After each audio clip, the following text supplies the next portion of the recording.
السلام علیکم ورحمۃ اللہ وبرکاتہ۔ محترم دوستو، یہ ایک ٹولہا درخت ہوتا ہے، اس کی ایک قسم ہے۔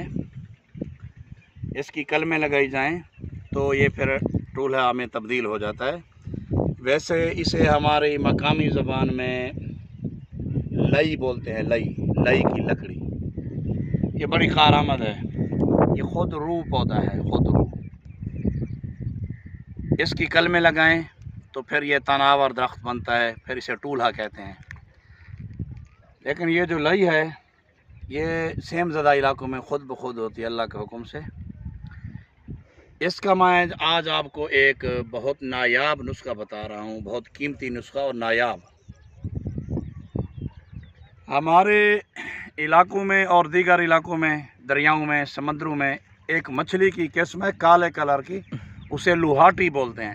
دونوں طرف سے اس کے بڑے بڑے کانٹے ہوتے ہیں اور چمکیلا کلر ہوتا ہے، کالا کلر ہوتا ہے۔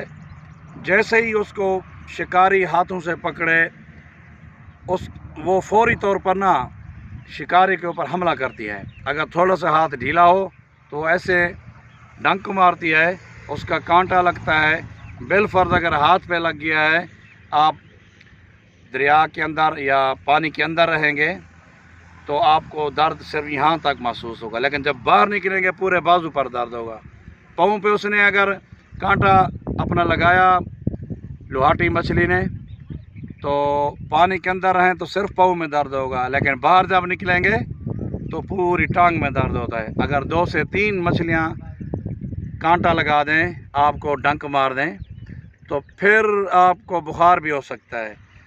تو پرانے دور میں بھی اور آج کل بھی جو دیہاتی علاقے ہیں ہمارے، یہاں کے مقامی لوگ جب مچھلی کا شکار کرتے ہیں، پھر اس کے یہ جو پتے ہیں یا ٹہنی ہیں، یہ توڑ کر لے جاتے ہیں ساتھ۔